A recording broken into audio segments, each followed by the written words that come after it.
Hello and welcome back to my channel. Today we are going to talk about reference images, specifically when it is okay and when it isn't okay to use other people's reference images in creating your own art. We're going to be talking specifically about using images as a reference, so not as collaging them, not as using photo editing to kind of create a new thing out of them, but specifically as using existing images that belong to somebody else or that were made by somebody else rather.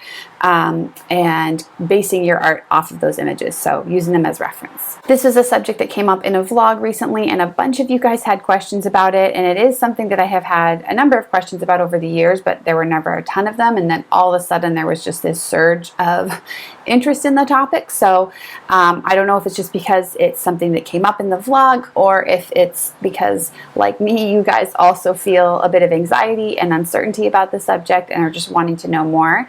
So either way, I'm going to do my best to share what I know with you all and hopefully shed some light on the subject. And then one more note before we get started. As you have heard me say, if you have watched some of these kinds of videos that I've done before on like contracts or the business or legal side of illustration, I am not a lawyer.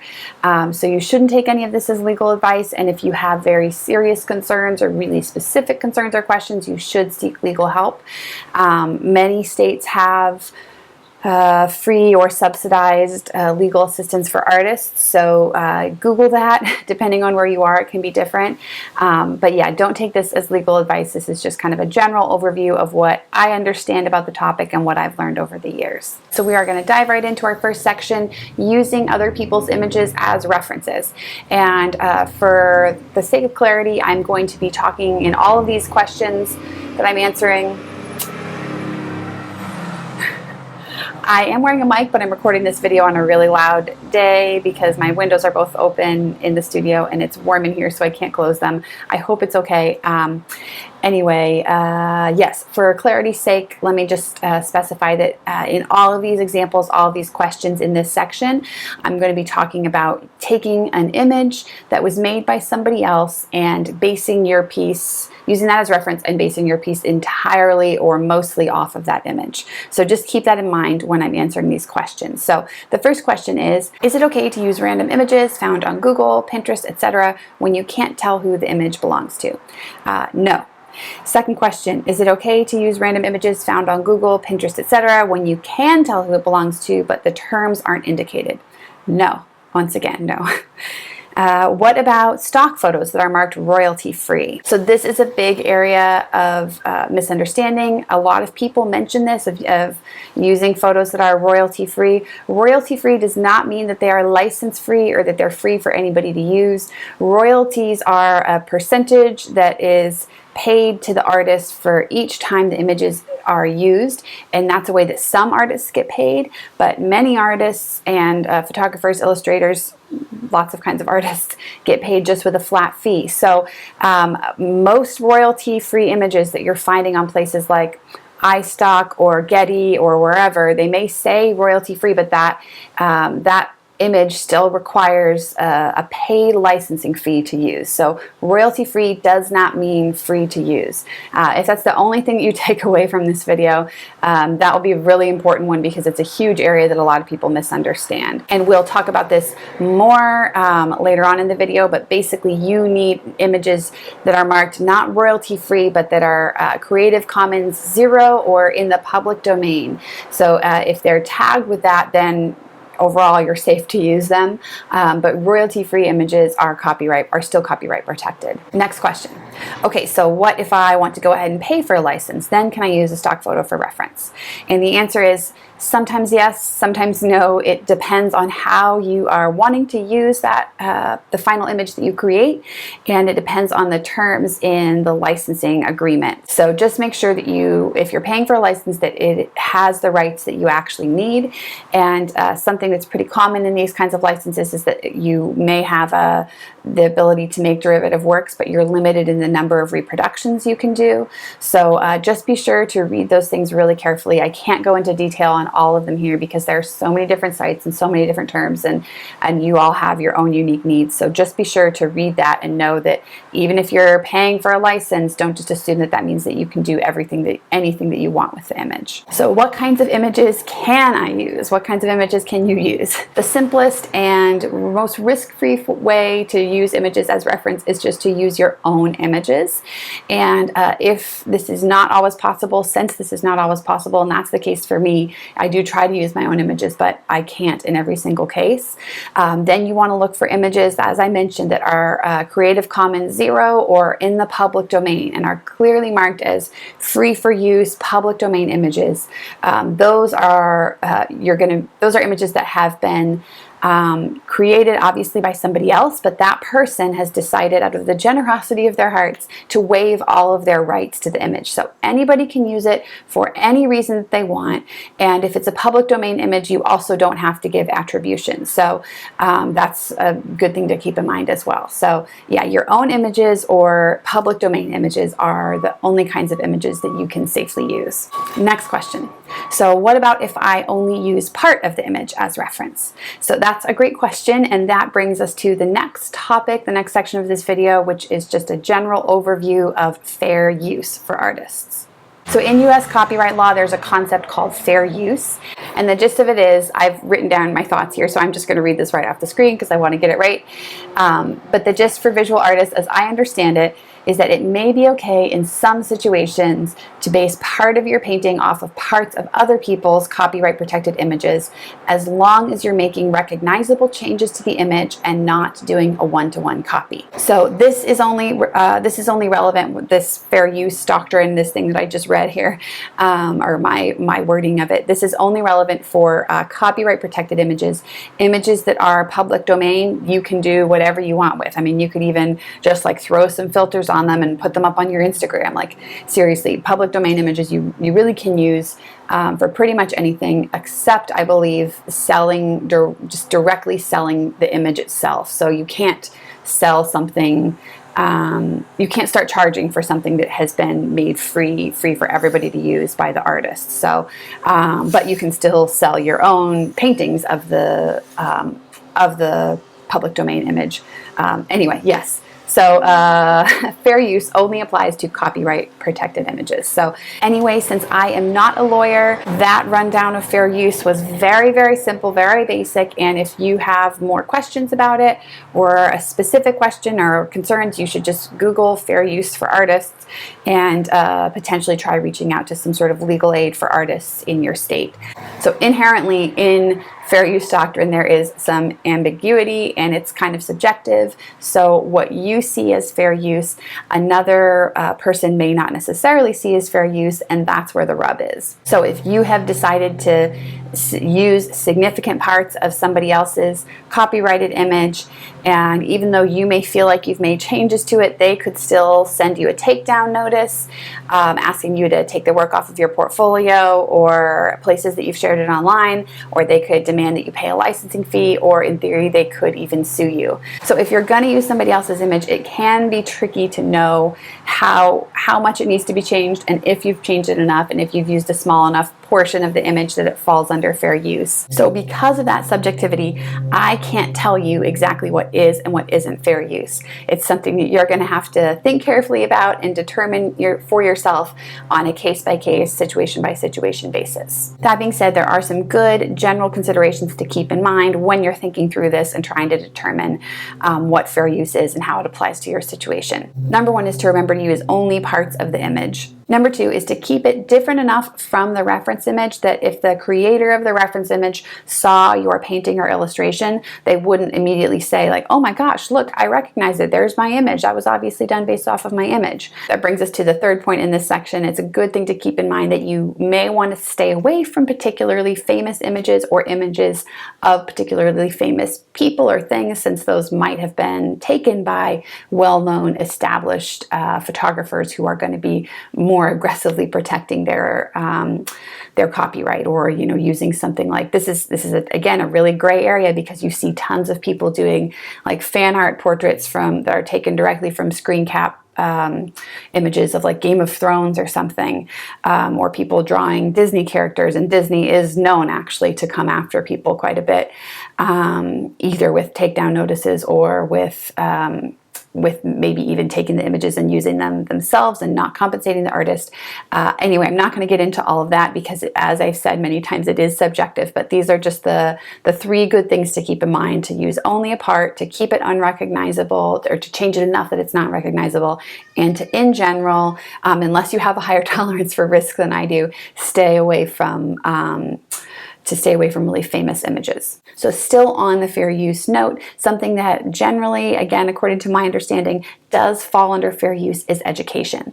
So if you are using someone else's image, someone else's copyright protected image, and you're not making many changes to it, you're just working from it directly and to try to get better and to make your drawing or painting, as long as you credit the artist and you clearly say, I'm doing a study of such and such. You might even say like what you're working on. And then after it's made, you could share it on social media or whatever, but don't include it in your professional portfolio, and don't make prints or other merchandise or anything of that image. So having it clearly defined that you're using it for educational purposes. And at least according to my understanding, that is usually okay under fair use.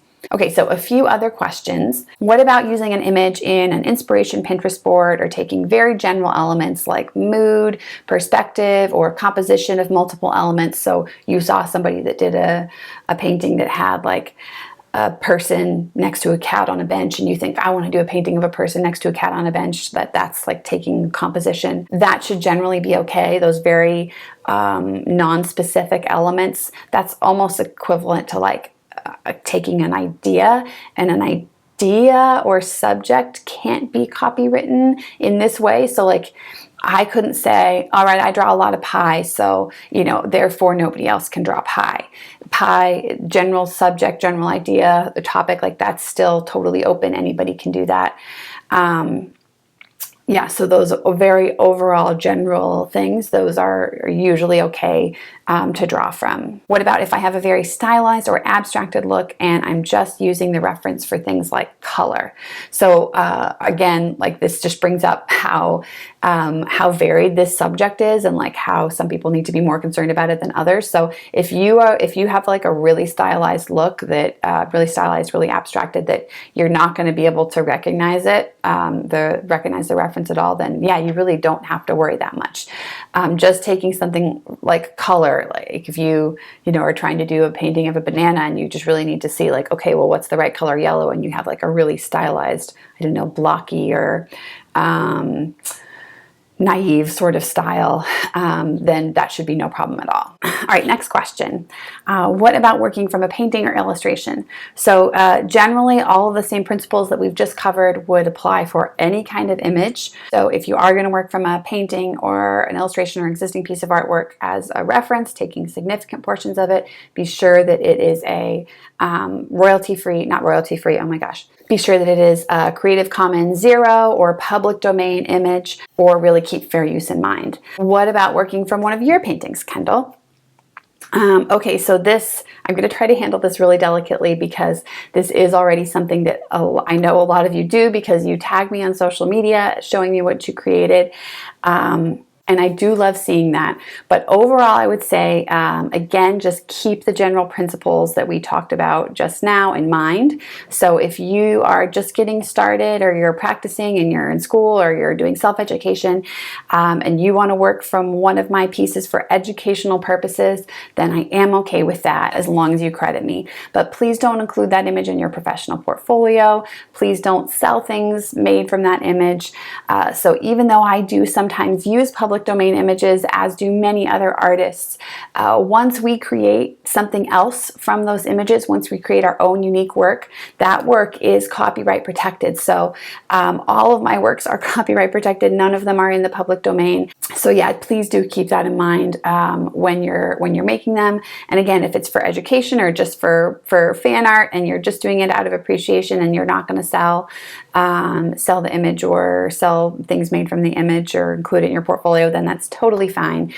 Just asking to have the same consideration made for my artworks that we're going to make for everybody else's images. But one more note on this topic, and I guess on the topic specifically of working from an existing painting or illustration, is that if your goal in working from one of my illustrations is to learn to draw realistically, like I would guess that's a fairly common goal since I mostly do realism, and a lot of you are interested in realism as well. So if that's your goal, working from my illustration or from anybody else's is already it's already at least one step, sometimes two steps removed from reality. So I work a lot from photos. Occasionally I work from life, but so the photo itself is one step removed from reality. So say, you're working from one of my illustrations of an apple, and you're looking at that as your primary reference image. That painting of apples that I did is already two steps away from reality, because there was first the apple itself, that's the reality, and then there's the photo, that's a step removed, and then there's my image, my illustration, that's another step removed. So each time we take a step away from reality, we lose information, we lose detail, we lose color, we lose nuance, we lose imperfection, all of these things that are present in the real world and make realism such an interesting way to approach life and drawing. So if your goal is to draw realistically and to develop your own style there, I understand the impulse to work from other artists' work, and I did I ever do that really? I guess I sort of did it. But primarily, you should be trying to work from a photo, or even better, if you're just getting started, spend time working from life. I worked from life almost exclusively for the first few years that I was painting. So yeah, I understand the impulse, and I love seeing the things that you guys make. So that's why I'm like trying to handle this so delicately. But I do want to give you like my honest advice, and what I would tell myself is that if you want to learn to draw and paint better, you should work from life if you can, especially if you're just getting started. Or if you can't work from life, then work from photos. All right, last section here, and this is just going to be a little overview of what I do personally, how I approach this in my own practice as an artist. So I just want to start by saying, in all honesty, I was a little, when I saw all of your questions coming in about this, I was like, I don't want to even deal with this. I don't want to think about this. I don't want to make a video about this, because this is something that I have had a lot of anxiety about over the years. And this is one of those subjects where like, I'll just be in a good mood doing my thing during the day, and all of a sudden I'll just be like, what if I accidentally copyright infringed? Or what if I use this image that I thought was okay to use, but it wasn't okay to use, and that comes back to bite me, and somebody sues my family and takes everything, and my art will have destroyed us all. So that's a very real look inside my feelings on the subject. But yeah, it's something that I have had a lot of anxiety about. And I have done my best to learn as much as I can. I feel like education, for me anyway, is often the antidote to anxiety. But because it's such a complex subject, I don't always feel like I understand it fully. And again, in all honesty and transparency, when I was first getting started, I saw, I was looking around on Tumblr. That was where I first started, and I saw artists working from, just like very obviously working from reference images and from copyright protected characters, and from other artists, and grabbing things. And I felt like I don't want to use the word copying, but I saw tons of derivatives. I saw tons of, well, and I don't want to use that word either because that's sometimes negative, but like I saw people working from copyright protected images all the time, and it didn't really seem like a big deal. And I hadn't learned anything about copyright law in school, and I didn't even really know it was something to be concerned about. So I did do a couple of those things that I said up top not to do. I Google searched and would just like be like, oh, I think I want to draw X, Y, or Z, and I would Google search for it, just grab a random image and draw that. And I didn't do that a ton. I tended actually to work almost mostly from my own images in the beginning, but yeah, when I wanted to find another image, I would just look on Google.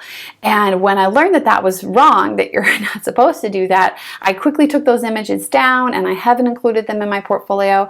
And I have really tried my best over the years to stay on the right side of this. But again, because of the subjectivity, it's something that just makes me go like, I hope I'm okay. I hope I've done the right thing.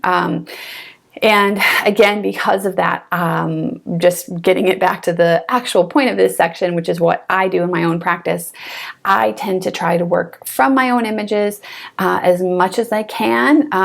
If that's not realistic, if I can't work from my own images, then I use public domain images or Creative Commons Zero images. So the best way to find those kinds of images is to just search public domain images. Or you can also do a modified Google Images search to search specifically for only public domain images. But yeah, I would just start off by doing a Google search for public domain images and see what that brings you to, because there are a number of sites that have kind of roundups of those types of images that you can look through. And occasionally, the third thing I will do is occasionally I will Frankenstein small pieces of copyright protected images with public domain images or my own images in a way that isn't recognizable. So yes, I think that's about it for this video. I hope it wasn't insanely long. I hope you guys have been able to get something out of this and that it was helpful.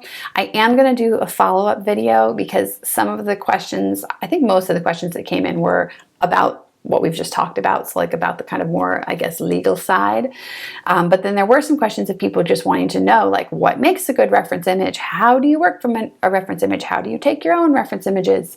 So I am planning and will be filming that video, and that'll be a follow-up to this one. So I just kind of laid out what I do in day-to-day life, day-to-day professional life with respect to reference images. But if you want to see like a whole video about how I actually do it, that will be coming very soon. So let me know if you have any questions. I asked on Instagram a couple of times if you guys had questions, so I hope I got everyone's that relate to this topic. And again, if you have like a really, really specific question, do try to find do a Google search for the legal aid, artist legal aid in your state. Yeah, and let me know if you have other questions or other ideas for videos, other things that you want to see. And as usual, please do give it a thumbs up and share it with people if you think they would be interested. Subscribe if you're new to my channel. If you're new to my channel, my name is Kendall and I make art. Yes, all right, that's it. I hope you guys are having a great week. See you in the next video. Bye.